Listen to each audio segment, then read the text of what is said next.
Hi there, it's Dr. Kathleen Cannon, and we're back with the vitamin alphabet talking about vitamin B12 today. So B12 in its active form is methylcobalamin. The form that you might get if you just picked up a B12 supplement at the store is probably cyanocobalamin, which is still that B12. It's just going to be attached to a cyanide molecule rather than a methyl molecule. Cyanide, not like the toxic cyanide, it's not really going to hurt you. It's just attached to something different, and it's a little bit harder for your body to use that. So the methyl form, methylcobalamin, is what we really look for. And then there are some other rarer forms of B12 that are also more active. B12 is a pretty widely talked about vitamin because it's so important in a lot of things in the body. It's really important for how your red blood cells grow and develop and mature. It's also important for your DNA processes and methylation. It's important for your cardiovascular function, your blood sugar regulation. Your neurological system really needs B12. And that includes things like cognitive function, attention, focus, concentration. B12 is also important for your cellular energy, and it's important for fetal growth and development and also lactation. B12 is just a really important vitamin. Deficiencies in B12 are pretty common, and some of the more common symptoms, not exclusive to B12 deficiency, but some of the more common symptoms include fatigue, depression, anemia. Anemia is a big one with B12 deficiency, and also neuropathies, paresthesias, things like that. B12 deficiency is more common for a couple of reasons. One is that people following a vegan or vegetarian diet don't really get enough B12 through their foods because the food sources of B12 tend to be more animal products. So that's one. We'll talk about food sources a little bit more shortly. And then the second reason that B12 deficiency is more common is due to issues with the digestive system. So people who don't have enough stomach acid, whether that's due to a physical issue where their body just doesn't produce a high enough amount of stomach acid, or it could be due to taking a medication to kind of suppress that stomach acid production for other reasons.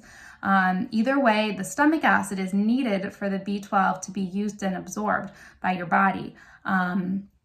And then, or I should say, absorbed and used by your body. And then along with the stomach acid, your gut makes something called intrinsic factor that works with the stomach acid to help your body to use the B12. So when you have impairments in those digestive processes, especially in your stomach, that can really impact your body's ability to take in B12, both from foods and supplements also.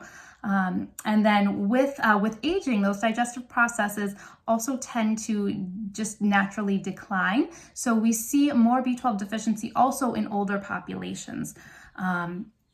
B12 testing is pretty common. There's a blood test, a simple blood test you can do to test B12 directly. You can also look at biomarkers like homocysteine and methylmalonic acid, and even a routine complete blood count can give us a little bit of an idea, a little bit of insight into perhaps a potential B12 deficiency with other things considered as well. And it's important to look at your B12 status in the context of your status with other vitamins and nutrients. Oftentimes these things are always connected in different ways, but it's important to really understand if you have a B12 deficiency, what's driving it and what are the other factors.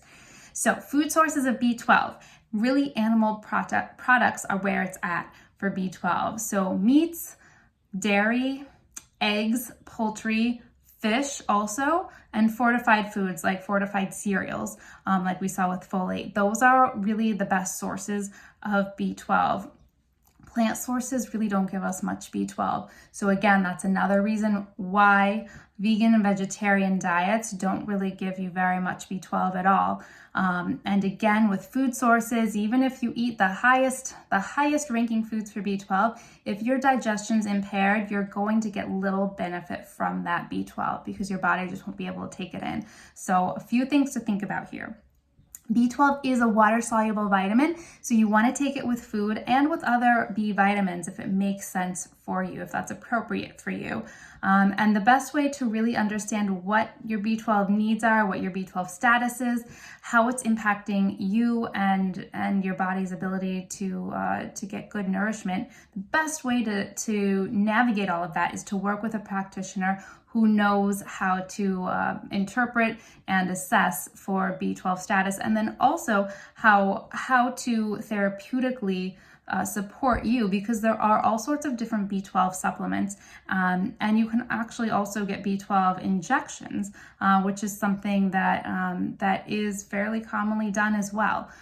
So lots of stuff with B12 here. B12 is a very important vitamin. And I hope this has been educational. As always, this is really just for educational purposes only. Hopefully you found something interesting here. None of this is a recommendation. Always check with your own healthcare provider, and may you be well.